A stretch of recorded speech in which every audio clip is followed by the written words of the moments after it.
So if it's your brain, heart, soul, and DNA that keeps you human, so brain, okay, like we talked about, well, what part of the brain? Like my buddy that has 60% of his frontal lobe in it that doesn't work, is he not a human? Okay, heart. Well, we have people that have heart transplants all the time. They're working on having pig hearts. Are they not human now? Soul. Well, now soul is a much more abstract concept. And did that soul, or did that Isa, what we call it, individuated unit of self-awareness, did it not evolve through the ages? Was it not evolved? Has it always been human? Has your soul always been human? And then I guess it comes down to, what do we mean by human? And then your DNA. Well, I mean, you're when you get to DNA, not all of our DNA is the same. So what is it about the DNA that makes it? Is it just the fact that it's human DNA? And if we made any changes to that, that it would no longer be human? Now we're getting down to the molecular, right? The molecular level. So the molecular level is what makes us human, the building blocks. And what about when we start to be able to mess with our telomeres, right? And we right, so we get our aging. Let's just talk about aging. If somebody, here's a thing that most people are afraid of, is immortality. Would that person that's immortal now through technology, are they still human? Because their DNA is acting, the mechanism is acting in a much different way. Would they still be human? Oh man, I went on a fun guy trip and wrote it out. It was unintelligible. Exactly. It is unintelligible. Better to label us as persons instead of humans eventually, probably. Yeah. Or just consciousness. And it's like, well, what's the gradient in I don't know if you guys are familiar with, we're going to watch some Michael Levin stuff.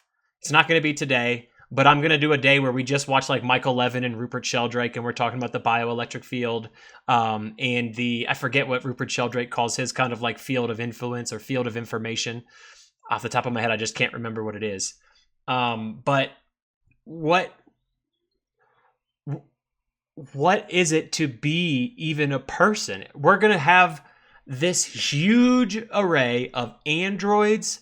We're going to have all what about when it's all synthetic? When we can download our consciousness into another, at first maybe it's an avatar.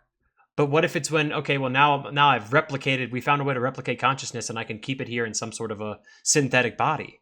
Or I'm literally affecting the bioelectric field. I'm manipulating the bioelectric field to where I have wings and I can fly. What is it that makes it? So I don't even know if we can call it persons.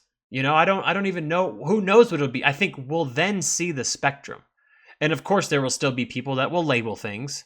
And if you have if you've changed, I don't know. However it's going to play out. Maybe it's the purists. If you haven't changed anything, then you're a human, and if you have, then you're not, and whatever. But we have that issue now.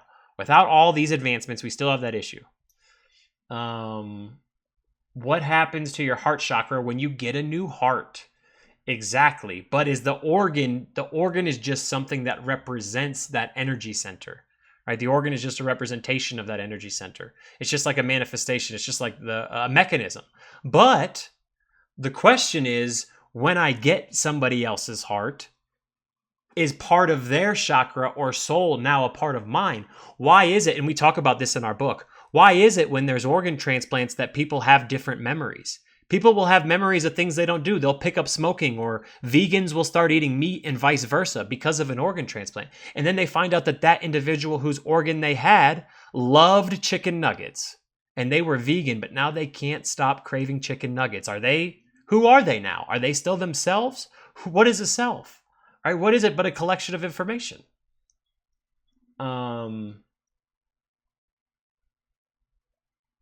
Don't celebrate B-Day and you shall not age, or do you? Of course, because aging is not about aging. There's biological aging and then there's time. There's people that are 100 years old, right? Or let's use a better example. There's people that are 70, 80 that act like they're 50, and there's people that are 50 that act like they're 70 or 80, and not only act like it, but biologically they are, because of how they've taken care of their vessel or not. Or cloning it in different forms. Exactly. Or cloning it. What about when you clone? What happens if you clone yourself? These are great. This is great conversation. Our DNA. So yeah, if I clone myself, did I split my soul? Is it two souls now? Does the clone have a soul? Well, it has to have some mechanism in which it's collecting and interpolating information, which just means like it's processing information. Our DNA isn't just human. It's like we also related to exactly. We're also related to like a banana. Yes, our DNA is not just a human. You can find those same nucleotides in other places. I don't know about a banana, but I know you're just being hyperbolic. Bioelectric field is proof the Care Bear stare is an actual superpower. Was that the Care Bear stare? Was that a thing? Do you have biofield if you are a cyborg? Exactly. And of course you would, because you still have the bioelectric field is just an electric field. So the electric field comes from electrons. It comes from a charged particle, fermions, that are moving throughout the body. That's what your bioelectric field is. So as long as there's matter there, there's some sort of a wave function. There's some sort of a field. There's electrons moving.